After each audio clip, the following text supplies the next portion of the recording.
Hello and welcome back, YouTubers. This is Protomario, and this is going to be a quick review on the Game Boy Micro. Now, unfortunately, I don't have the box for this because when I bought my Game Boy Micro, I was actually in basic training. I had just graduated and I saw it on sale and I said, hey, that thing looks cool, so I picked it up. Since then, the original Game Boy Micro came in two colors, and I have them both, silver and black. Since its release, it didn't exactly take off as Nintendo had anticipated. It is more popular in Japan than it is here because we have the DS as well. The third color scheme that it also came in was a Nintendo Classic that they released as a Nintendo anniversary. So that was kind of nice. But I definitely would have bought that at the time if they had it. But they only had this, and I didn't know they were releasing that. So let's have a look-see at this system. Taking a look at the back, in the event that you forget what you're playing, you have the Nintendo embroidered and the Game Boy Micro here. I always say that sarcastically because almost no one in the world would forget what they're holding in their hand. Here is your registry code and some fine print on the battery and the regulations. Here you can see a little on button telling you which way to push the button to see if it's on, though it is a 50-50 shot, so I'm not sure why they did that. And the headphone jack symbol right there. Up on top you can see the EXT, which is the charge port, as well as the extension port for anything else. And on the back you can see this has little handles for locking in your game. Right now I have Yoshi's Island 2 in there, or Yoshi's Island, Super Mario World 3. This is a wonderful game. I already reviewed it. You should check out that review. On the inside you can see some metal as well as the contacts, the 72-pin contact system in there. Off to the side you can see the voltage required, as well as volume up and volume down. This is all on the back. Right here is where your battery is, and as you can see, the battery takes up actually a quarter of this system. Had they been able to make it even smaller, I can almost guarantee you that the Game Boy Micro would have looked something like this instead of this, which it is small still. It is quite possibly smaller than several conventional cell phones on the market today. But I digress. From the side here, you can see a metal screw holding it together. And from below, you can see the power button and the control slot for the game, as well as the microphone jack. The microphone does simulate, I'm sorry, not microphone, the headphone does simulate stereo, but it cannot produce full stereo.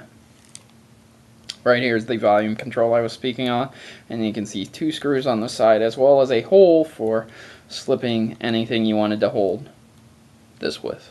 A little string or something, I don't know. On the top here you can see the charge port, as I mentioned before, and two screws holding it together, as well as R and L. These are not metal, these are aluminum, plastic simulated metal, which I really don't like, because this paint will wear off eventually and it will look very tacky. On the front here you can see that this actually hosts a faceplate. This is not what the system looks like. It has up, down, left, right, 8-way directions, and access only to A and B, meaning you can only use these controls. This is not a DS platform. Something cool I might add is if you have this sucker charging, you can see the start and select buttons lit up by blue LEDs. Kinda cool. And the screen is quite bright for a micro. This game because it's so small and the screen doesn't need to process too much information and power. Such a large screen, it can last even longer than a DS can. So if you have a nice long trip and you're not nearsighted or need glasses, this might be the system for you. So let's cut it on and show you how it works. As you can see, the blue LEDs light up there, but they don't stay lit unless you're actually charging it. So here's Yoshi's Island.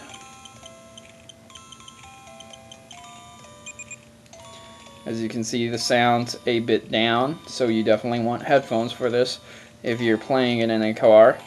The screen is tiny. It is tiny. There's no questioning it. But I can get along with it fine. So this does not have any startup software in it.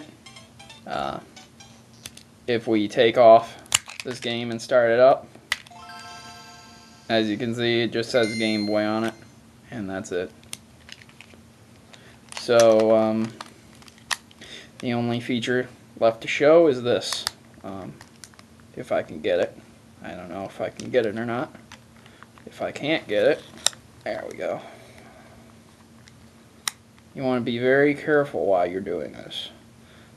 This plastic is not strong. So here's the faceplate, and here's the DS. Here's the Game Boy Advance itself. And you can play it without the faceplate, but the faceplate just generally protects the screen. As you can see, there's nothing wrong with my screen because I've always kept the faceplate on it. Faceplate may get dirty, but you can always change out the faceplates. So guys, this is the Game Boy Micro, and if you have the chance to pick up one of these, definitely give it a shot. It is well worth $20, and it's a very nice game system to have. Do make sure you have the charger because it does not run on AA batteries. This is Protomario, and I'm signing out.